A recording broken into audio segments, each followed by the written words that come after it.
You're good. Right. Good evening, everyone. Welcome to September's OSRBC Authors Chat. Tonight we have a New York Times bestselling author who writes romance in several categories, including paranormal, suspense, contemporary, and now dark romance as well. She is known for drawing readers in from the first chapter and keeping them interested from start to finish. We are looking forward to discussing One Dark Kiss, which is the second book in the Grim Bargain series. Let's welcome the amazing and lovely Rebecca Zanetti. Hi, thanks for having me. Thanks for joining us. For So, go okay, ahead. go ahead. No, you go ahead. So, for anyone who's new here this evening, we have Megan acting as our moderator in the chat panel. So, we do ask that everyone keeps themselves on mute throughout the evening to aid in our recording quality. And so that if you have questions, please submit them in the chat panel. And we're going to be checking in with Megan throughout the night for her to ask your questions to Rebecca.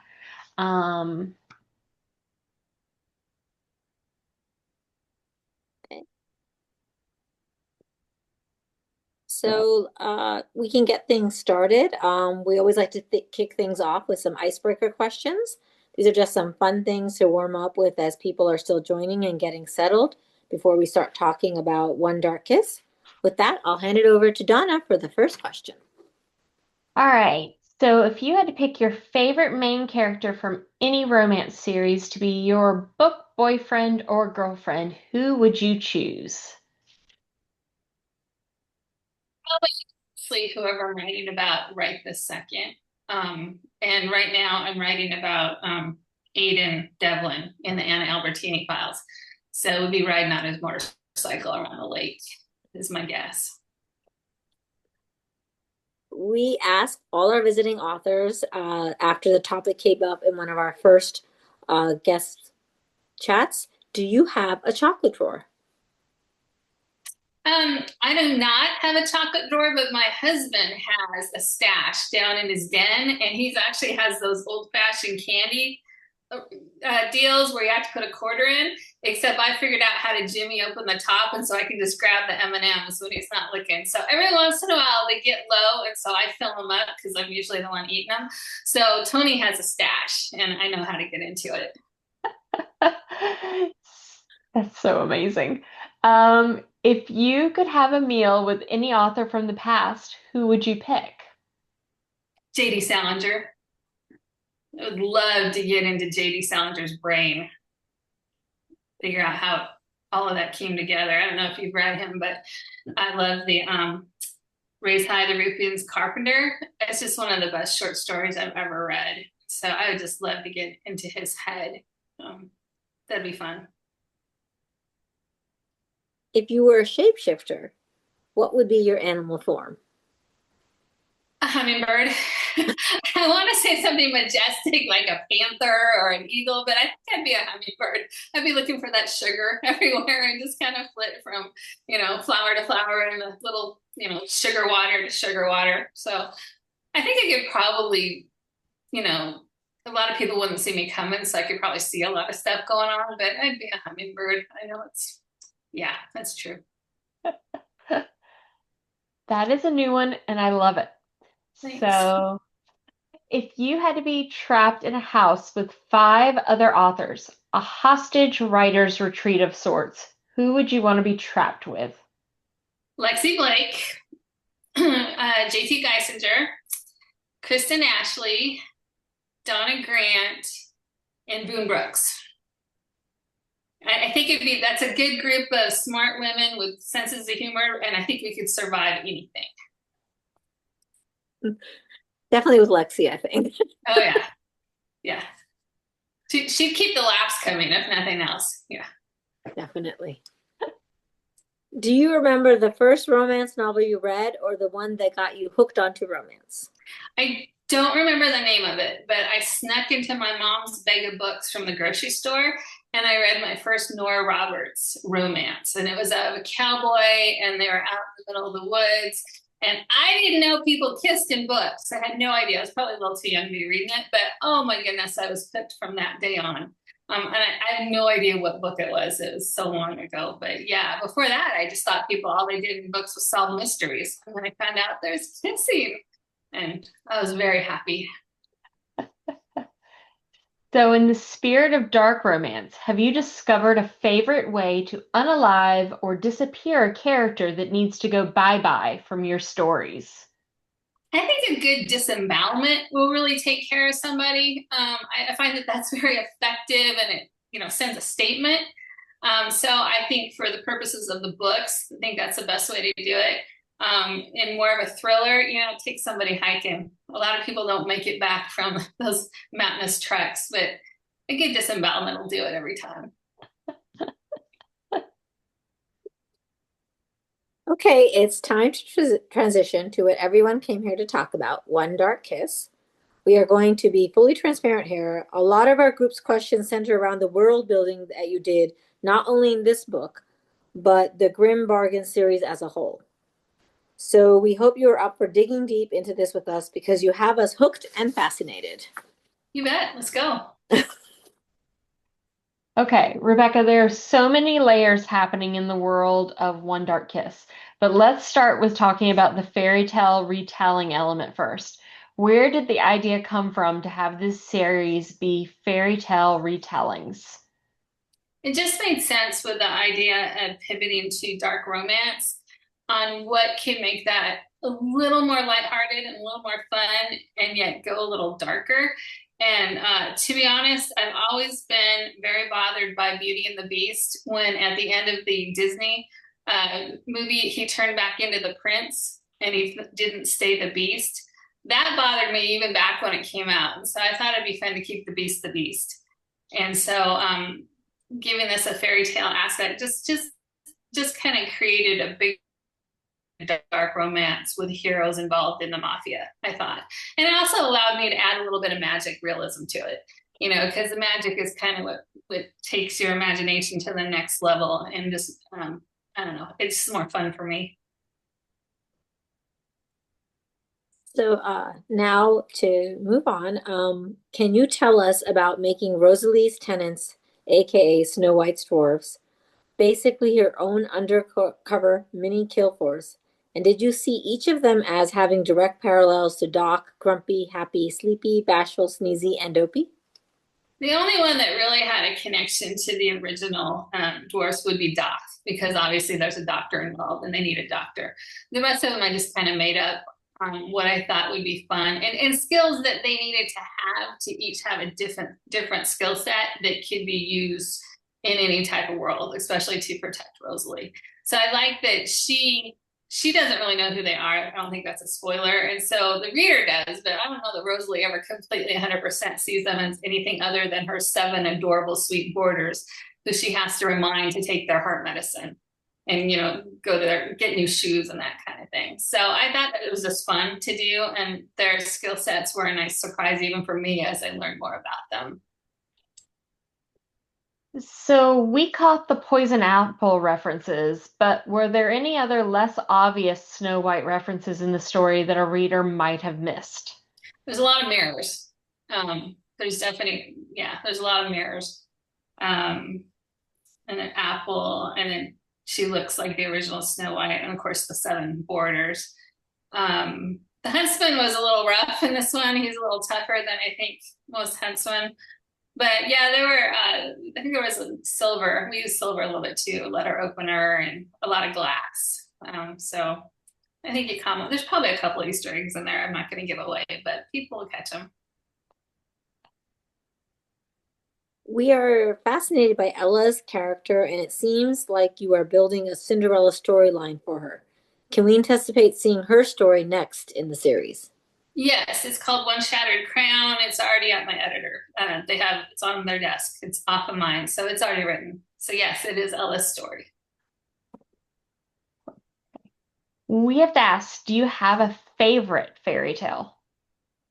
Well, I would probably have to say Beauty and the Beast because there's a library. There's a massive library and a beast, and I mean, what more could you want? So that would probably be my favorite. If I was thinking through all of them, yeah, definitely. And I like that in all of the Beauty and Beast different versions, the heroine's always very intelligent, and she likes to read, and I like that. I appreciate that aspect quite a bit, and I like a good beast too. Rebecca, so one of the really interesting things you did in this book was insert social media as one of the power sources for your competing factions. This felt very much like social commentary on current events. Can you talk about how and why you chose to have social media play this type of role in your series? Absolutely. So the series is set on, there are four powerful families that have been powerful through all the ages. And so I looked at what's going on today and the people in power, what do they have? And they have social media, they have access to it or they own it. And so it made sense to me that these four families would have created four competing social media companies. And then since it's made up or I got to create the social media companies that might be in the future. Like one uses it's called Hologram Hub, and they use holographs to actually meet on the moon and meet with people. And then one, they can share memories with another person or even a true experience with another person who may be across the globe. So, our technology doesn't allow us to do that right now, but I bet it will, and probably not that long in the future. So I just took what's going on now and added to it maybe a year, maybe 2 years. I'm not sure, but nothing would pretty much surprise me with what we will be able to do with technology now that AI has grown so exponentially, as well as the quantum chip. So a lot of interesting things are going to happen in the next 5 years that we probably can't even imagine. So, another really fun layer you added to your world building was a bit of fantasy element with the faction's primary source of power being crystals. What made you want to add that fantasy layer to the world and why crystals? I wanted to add a little bit of magical realism or just some magic to it because you had the darkness and you had the mafia and you had social media. I just needed something a little whimsical to go with the fairy tales. And it made sense since the first book was based on Beauty and the Beast that garnets would be an integral part of that world. And I started to think, I had to stop and think, okay, how could I add magic? And it just made sense to use crystals as the component to running their servers. A lot of people like crystals, look at crystals or learning about crystals. And so it also was a really fun research rabbit hole for me to go down. And so I wanted to use that. So it just added a little something, I think. And it was fun to learn about because I spent a lot of time learning about how social media companies work. So I needed something a little magical to also learn all about. Was there a significance to the crystals slash stones that you picked for each faction or individual? How did you decide who was going to be tied to what for their powers? Well, the garnet made sense for the beast, and because we have the rose and the color of the rose and the color, so that just made sense. And then I chose crystals that I liked. I really like aquamarine. I wear a lot of it. Even my bins are kind of an aquamarine, so that just made sense for a heroine. Rosalie, the Angelite, I like the name of it, and it seemed to fit her. Ella citrine, there's something about a beautiful sparkly citrine, add in a little diamond and you got something gorgeous and delicate, but also the stones can be pretty strong. So it just kind of made sense. The ones that came up, like it seemed to fit the characters. And I just picked ones I liked, thought were pretty. So, the final layer that you included in your world, which really ties the bow on it being a dark romance series, is the mafia. So far, we have the Irish and the Russian mob at the table. Can we anticipate additional groups of mobsters as the series continues? I'm sure there will be. Yeah, the mobsters are fun to write about, especially in dark romance, because they create their own rules, which you get to do in dark romance. So, and it also creates a structure, which it's nice to have a hero with a structure. And, they're always concerned about keeping their place and also protecting people. And so I got to add that aspect through the mafia. The third book is Ella's book and Justice, who's already in the Irish mob. So you'll see more of the Irish mob. With all these layers to your world, did readers ask for a formal intro to the families? And is that why we got one in One Dark Kiss when we didn't in the first book? There was supposed to be one in the first book, and I'm not sure. Yeah, it's in the. I know it's in the the second printing, and it's in the mass market. But I wanted that. I just thought it's a little complicated, and it's nice if you know. And also, I don't know, it's a good intro to the series in general. It kind of gets people in that mindset. So that's why I put it in. It just made sense to me. Yeah, most of us actually did appreciate seeing it in One Dark Kiss because it does help. Yeah, it clarifies a lot. There's a lot there. So yeah, I think it should be in the ebook now, the first book, now that they've updated it, I hope. So, speaking of that intro, any chance we're going to meet the hinted upon faction in the next book? Yeah. Yeah. Yeah. Yeah. Pretty much. One last question before we take a pause to see what's in the chat panel. At what point did you know how evil you were making Lillian? Did you know her plot twist from the start? No, I didn't. I didn't. I discovered her as I wrote, which is normal for my villains. And most of my characters, to be honest, I discover them as I go. I figure if it keeps me entertained and surprised, it'll keep readers entertained and surprised. That's kind of the goal. If I stop and try to plot everything, I'll end up going to get ice cream instead. So I have to let myself just sit down and write. Not that there's anything wrong with ice cream. Okay, Megan, before we dig into Rebecca's writing process with her, are there any questions specific to One Dark Kiss in the chat right now? Yeah, Jess would like to know if we could be reminded of some of the mirror mentions so we can have an aha moment with you. Well, off the top of my head, since I wrote that a year and a half ago, I know there's one that she notices um, in her bedroom when she's coming and going, and also that she sees the hero in.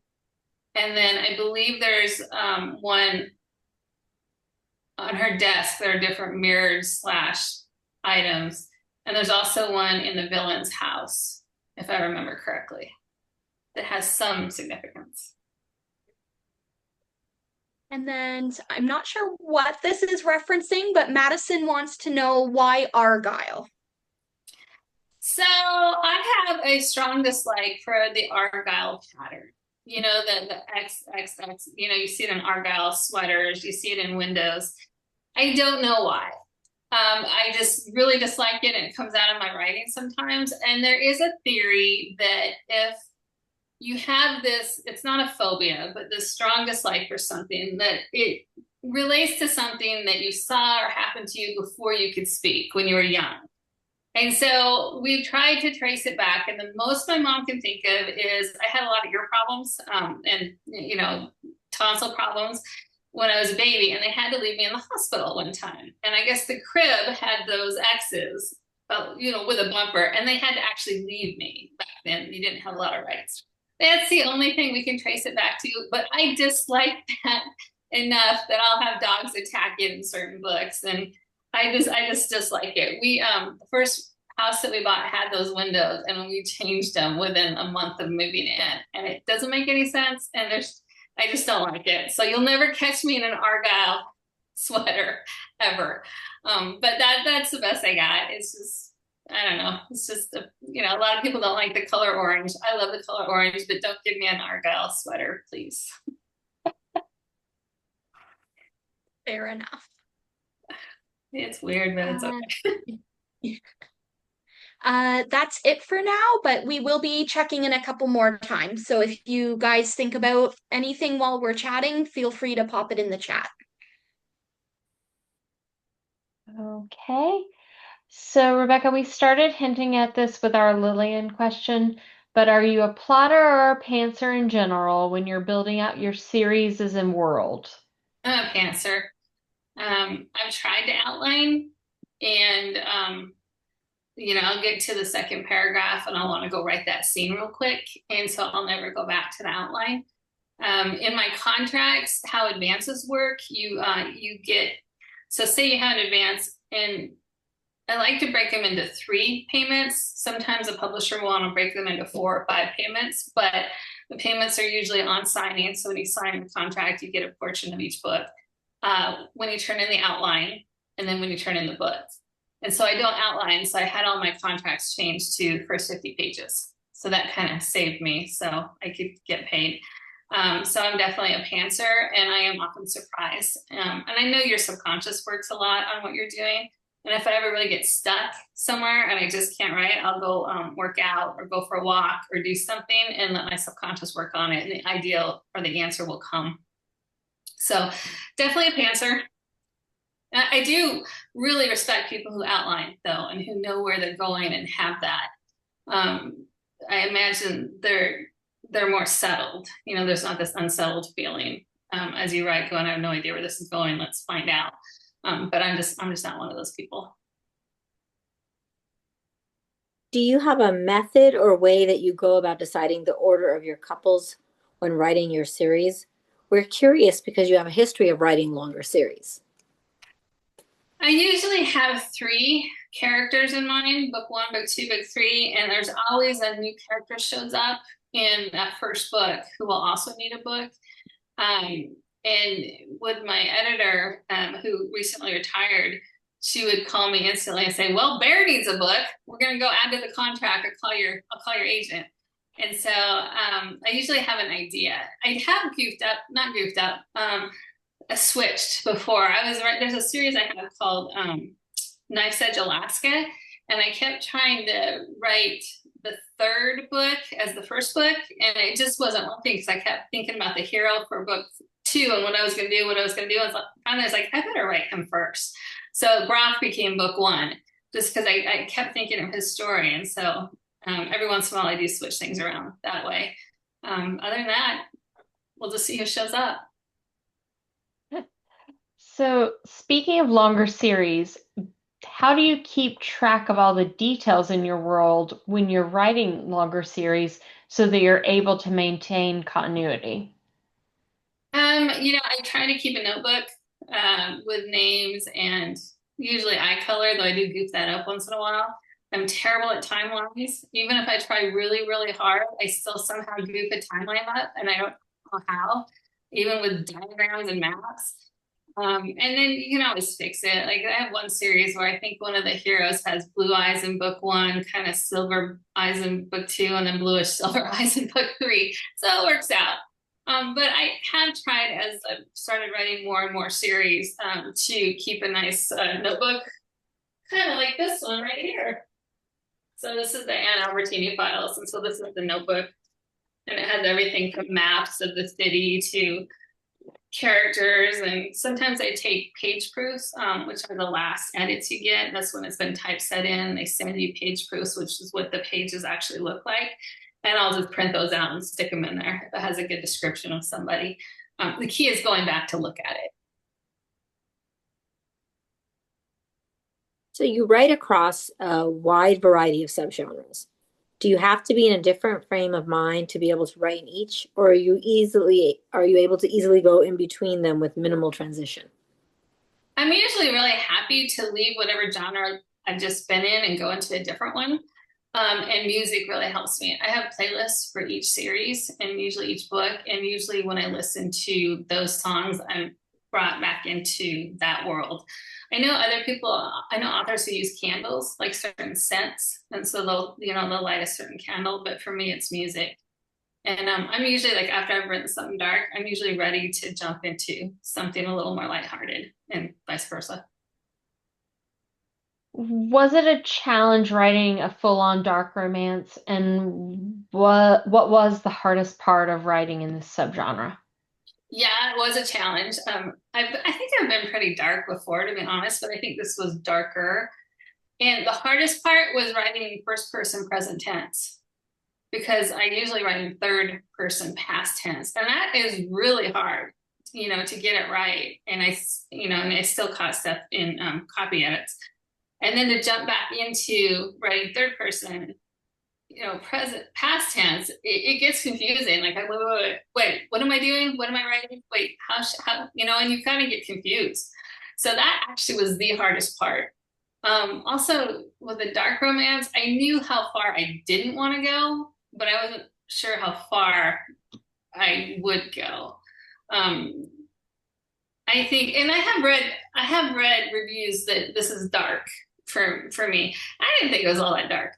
But there are still lines I didn't cross that are in a lot of dark romances that it just wasn't for me or my fan base, because I want to bring my fan base with me just to go a little bit darker. And then there's just, I I did some research before I started writing dark romance, and I read some of the really popular ones. And after reading a couple, I called my agent. I was like, I can't do that. I go, it's well written. No, no, I'm not saying anything bad about the books they're writing, but I didn't want to go there. And she's like, no, no, no, no, nobody expects you to go there. She goes, you don't want to lose your fan base, or, everyone who's been with you from the beginning, they know what to expect. Even if you go a little bit darker, there's still going to be a happy ending, and not, horrible things aren't going to happen on the page to your characters usually. So, um, that was hard knowing where that line was. I mean, I knew what the line was, but I didn't know how to be dark without being too dark. And then that first person present tense, man, that's tough to go back and forth.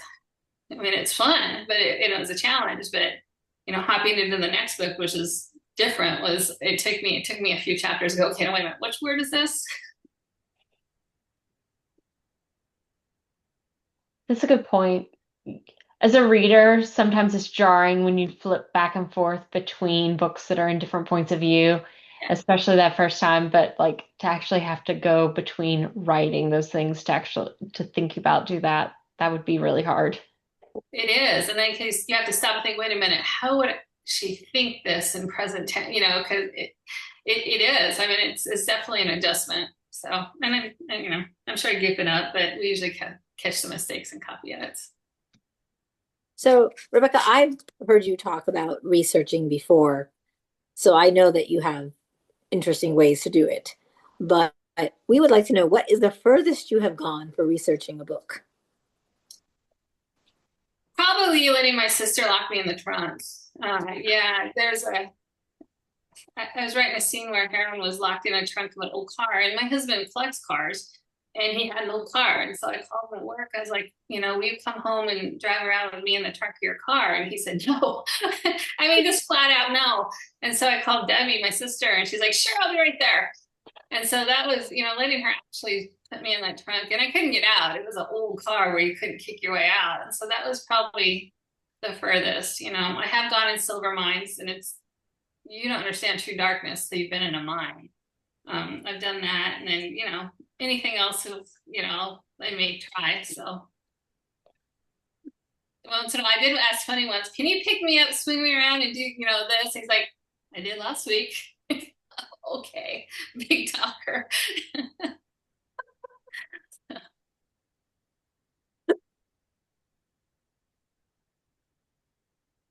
Oh, goodness.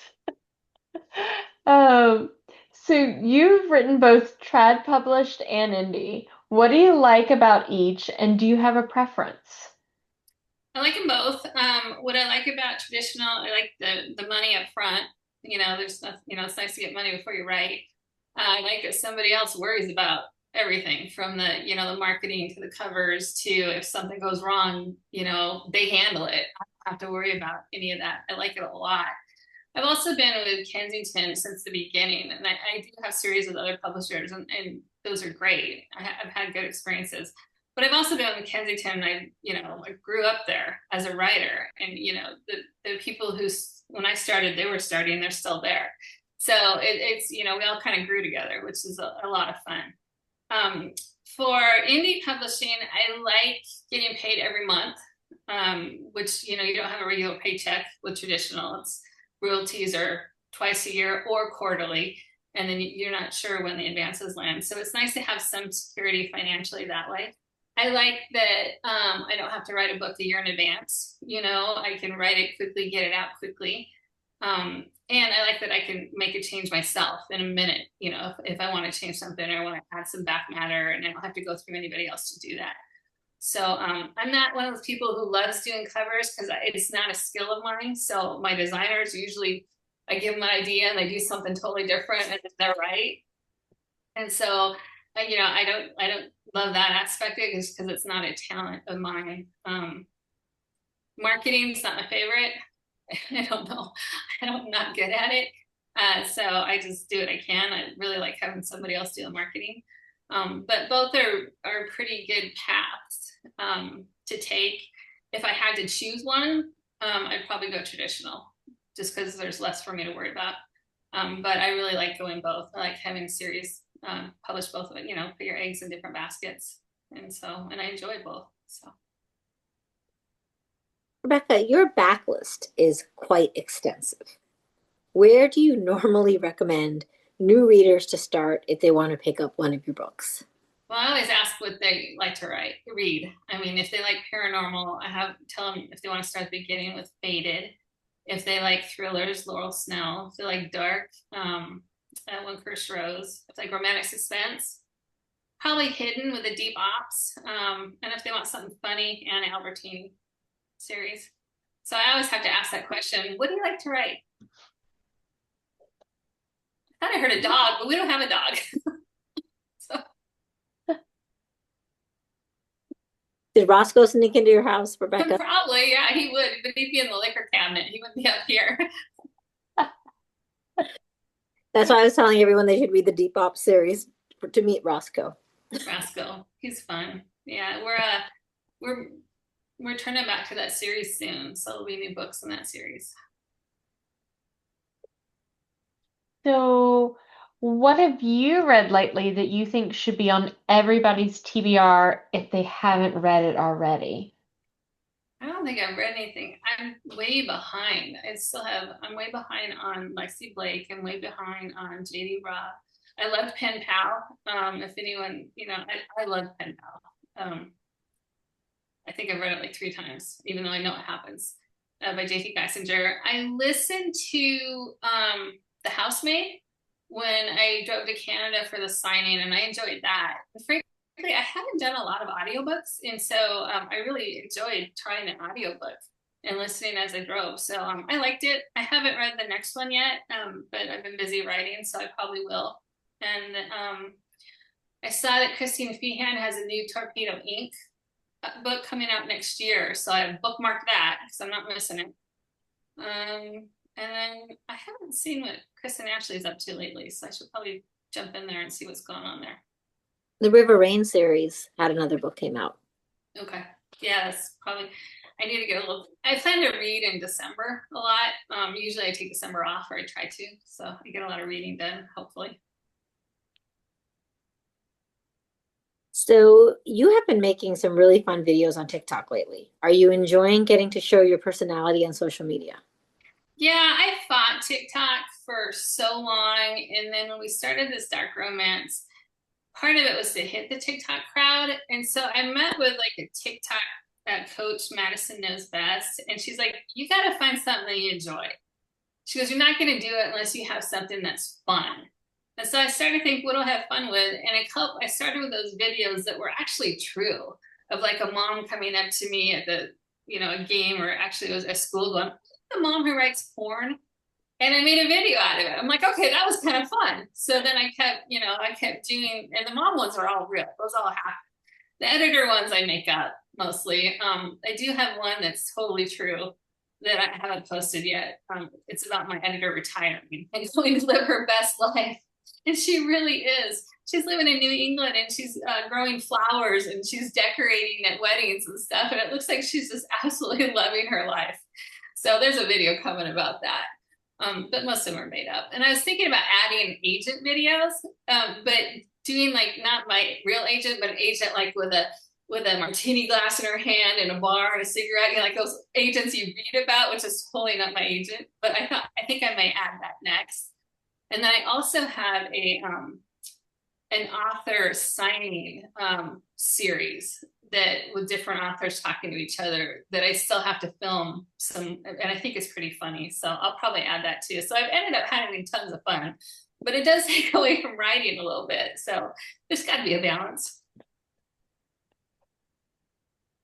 So, I think you've mentioned it, but when can we expect the next Grim Bargain book? And do you have any other projects or events that your readers should know about? So One Shattered Crown releases July 28th of next year. It's either July 27th or 28th. And I thought it was a June release, but something with marketing. So it's a July release. It's done. It's in production.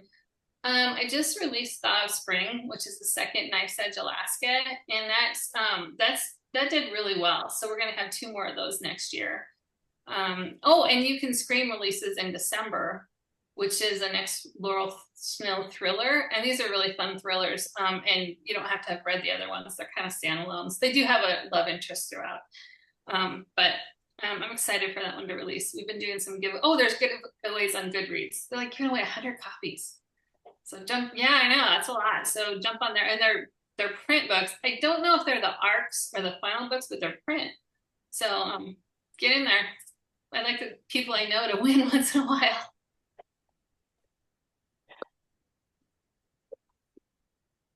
So Rebecca, we are going to move back into fun questions to wrap up the evening. Before we do that, let's touch back with Megan and see if we have gotten any more questions in the chat panel. Jess would like to know, was there anyone you were really sad to kill off in either One Dark Kiss or One Cursed Rose? Oh no, I was fine with everybody who died in both those books. I was totally on board. Yeah, no, we're good. I had no regrets whatsoever. I think I've only regretted one death in all my books, and so nah, I'm good in these. Totally fine. And yes, I do write in people I don't like, just like, or who haven't been nice to me, or my kids. And then, do you have a favorite female main character in the Grim Bargain series? Oh, no, I like them all. They all have different personalities. And so I can see, people I know and care about in each one of them. My sisters are my good friends. So I would say no.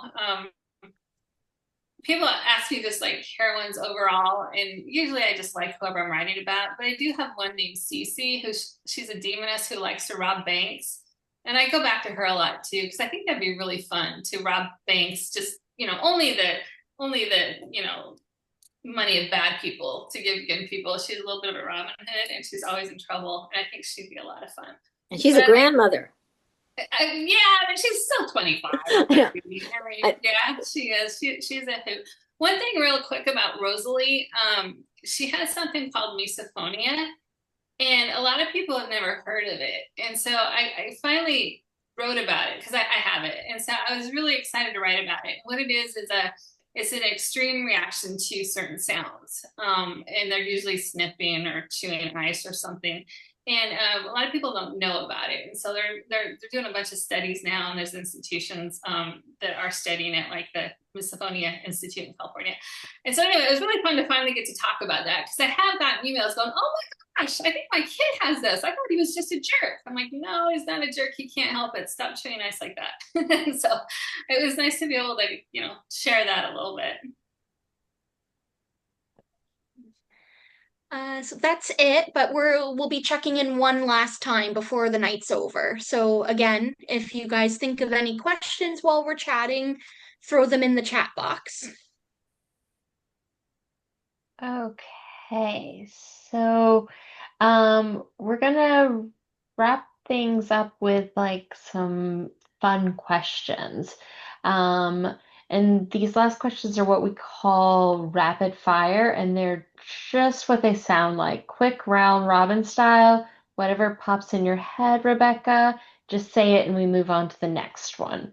Okay. So we'll start with favorite liquid fuel while writing. Tea. I do have one coffee a day, but I drink herbal tea for the rest of the day. So it's kind of boring, but I like it.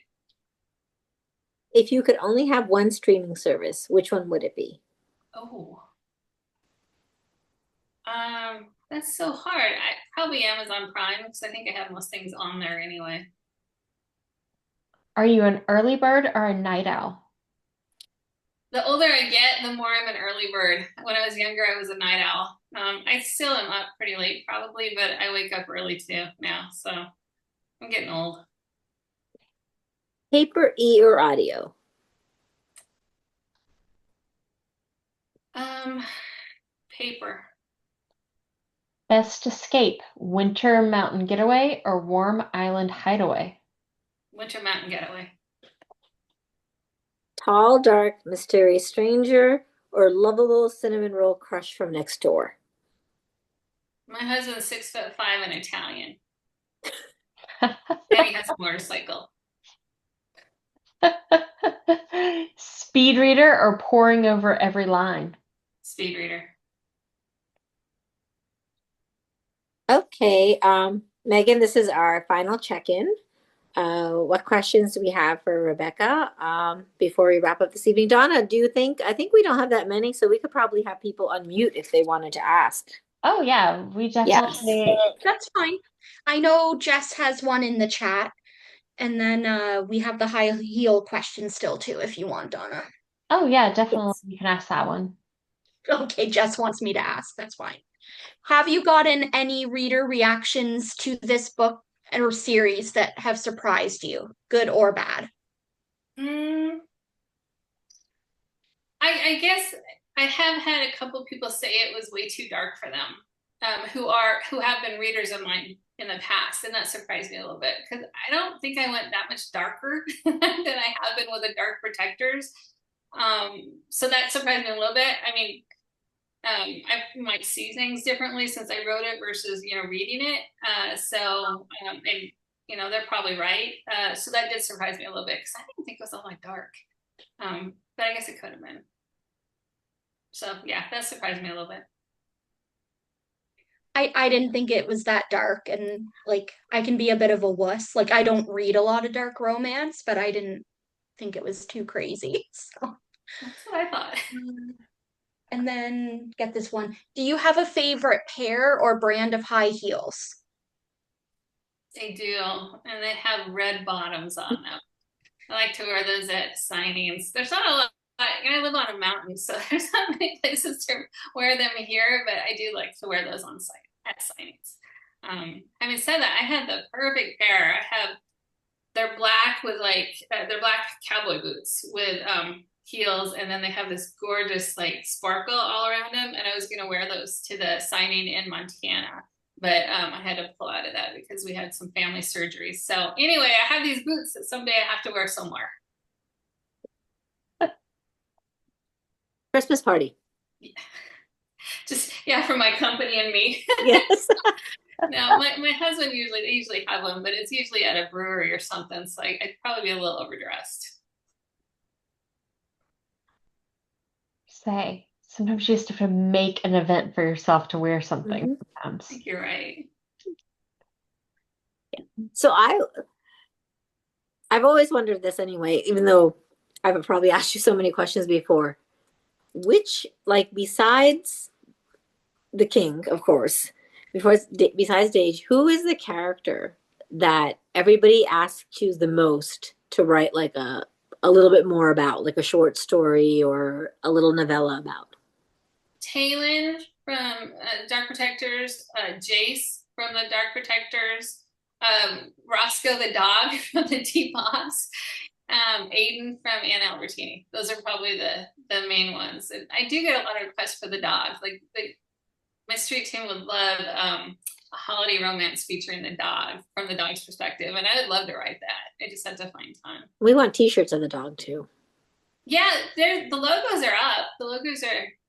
I'm pretty sure I'll double check. They're supposed to be up at the store with Roscoe, the alcoholic dog who wears high heels and doesn't like Argyle. Yes.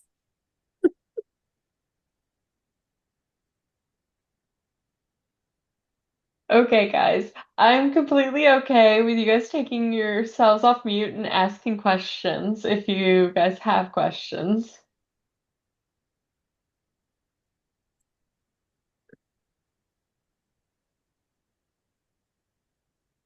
Anybody? You guys are being shy. I know. Are. It's the things, but yeah. Um, oh, so For the Grim Bargain series, there's three of them in this series so Yeah. far. Right. Do you know if it's going to go further? I actually don't know. If it doesn't, the third one ends it nicely. But I could always take it more. But I don't know yet, to be honest. Yeah. So if it's three, it ends well, I think. But I could take it further. We'll just see.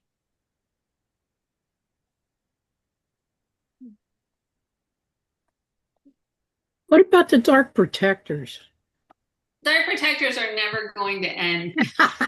They're never, ever, ever going to end. There's two more on this current contract, and they're already talking another contract.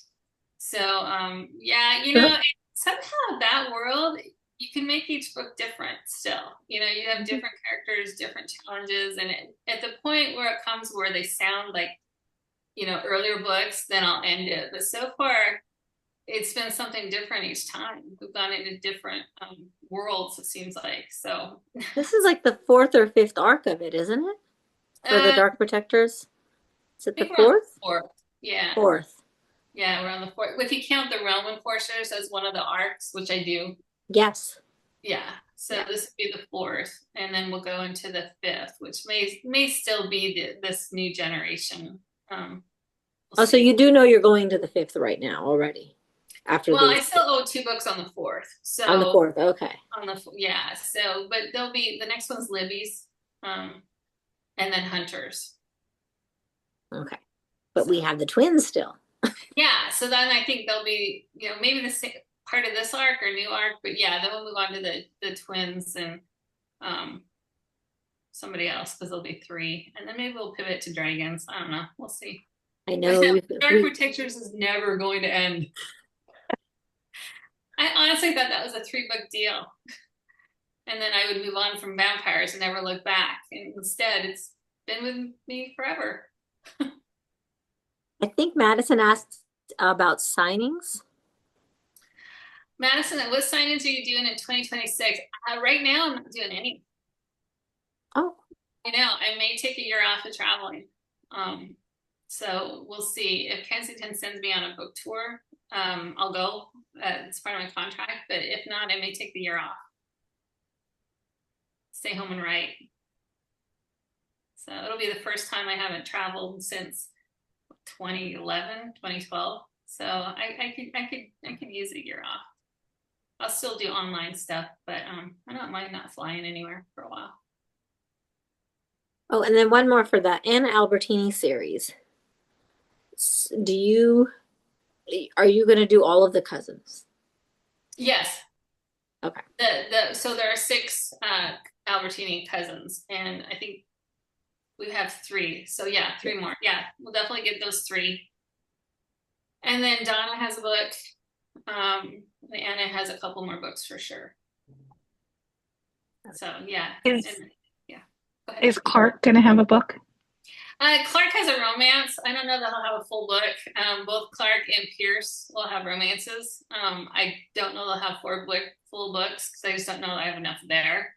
But they will find love. So will Bud, for the record, Bud Orlov. So yeah.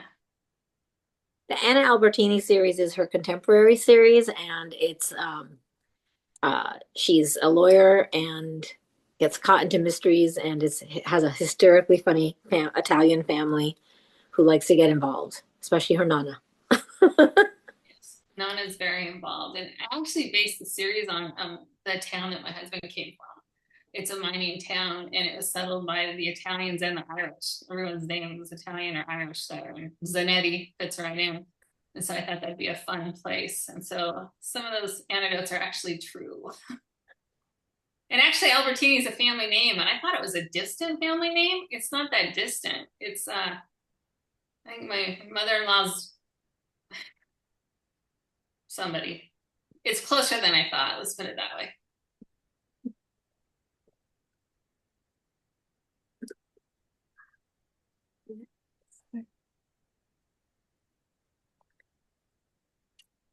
Nessa? Anybody else with questions? Karen, Madison? like how she calls you guys out. No, I will call people out. Hey, I asked about the Dark Protectors. That's my main focus You at the always moment. ask about the Dark Protectors. I know I do. Either that or Roscoe. I mean, is Roscoe ever going to meet anybody? I He mean, should. I just don't know who he'd meet. You know, you gotta pick the right person, or well, the right dog for maybe they could Roscoe. get like a new scientist that has a dog. I think I'd like to see Roscoe, maybe a triangle there, some sort of mystery. Have him solve his own mystery. We'll have to see. That would He's be gotta fun. sober up before he, gets serious with anybody, though. I That's still true with life as well, right? Yeah, somehow they have not managed to hide the liquor from Roscoe. he's smart. That was one smart dog. I don't know if you know this, but he always ends up staying with whoever's romance is happening in that book. So I think he's a matchmaker too. They just haven't figured it out. I mean, Yes, it is. yeah, It just is. for him, you know? That's why I keep telling everyone to read the Deep Ops. Like basically, also I do think it's a fantastic romantic suspense series. So Thanks. It's a fun. I love it. yeah, I Do you, think that's do you see do you see having crossovers from any of your characters to your other series anytime soon? Every once in a while I toss something in, but I have Hmm. to be careful because they're with different publishers, Hmm. and so you gotta kind of be careful. There's some Easter eggs. There's an Easter egg in One Shattered Crown for sure. And then we'll see. It'd be really fun to get Anna Albertini into the Dark Protector world, but I just don't know. I don't know how. I just don't. I think she may just blow the whole thing up. So I'm not sure that would work.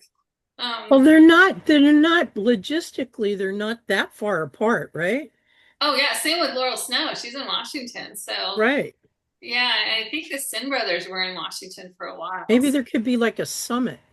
yeah, Summit, didn't the Sin brothers have one of the Dark Protectors show up in it? Or probably. Yeah.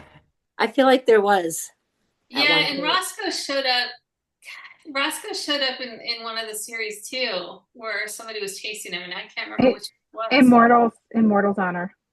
Okay, so he showed up in the Dark Hmm. Protectors. Yeah, so I Yep. kind of crossed. I crossed. Oh no, that's the same publisher. That's okay. Yeah. I think I do it anyway, but yeah. So Yes.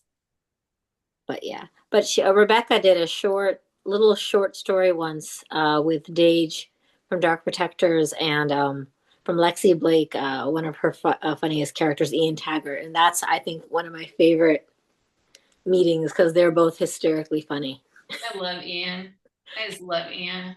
I read the books for Ian. Oh, I love all her books, but I love when Ian shows up on one of her pages. He's just You got to read Kala's book. yeah, definitely. Well, I love him. So we're gonna do something fun with my street team. They don't know this yet. For 2025, we're gonna write a story together. Yeah, I thought that'd be fun. So I'm gonna put let street team vote, and then I'll write a chapter, and then let them vote what happens next in chapter. So I'll announce that at the beginning of the year. But I thought that'd be kind of fun for us to do. It may, maybe a novella or something. Oh, that'll be great. Yeah, I thought it'd be fun. So we'll see how it works.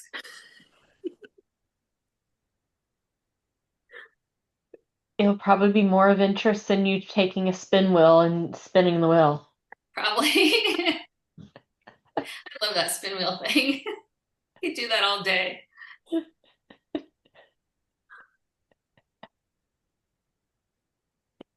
Okay, everyone. I'm about to have you do your speak now or forever hold your peace.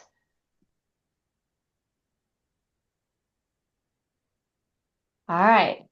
Thank you, everyone, again for joining us tonight. And thank you, Rebecca. It's been a complete joy to spend tonight's chatting with you and to be able to spend September reading One Dark Kiss. It was definitely a fascinating book. We had so much fun picking through the world building. It was definitely one of the more interesting books we've read in a long time. So we had so much fun with it. So thank you. You bet. Thanks for having me. It was fun. All right. A couple of announcements before we close out tonight. Our October book is going to be Cass O'Shire's The Rake, or the Orca Who Met His Match in a Silky Desiring Revenge. So because that's a mouthful, I'm probably only going to say The Rake going forward. So just pre-warning. Cass is going to be joining us for our panel chat on October 27th at 9 p.m. Eastern Time. And we're starting our read along of the book next week on the 6th. And we're going to be talking about the first 12 chapters. The recording of tonight and next month's complete schedule will be posted later this week. Thanks and good night, everyone. Right. Thank you. Night.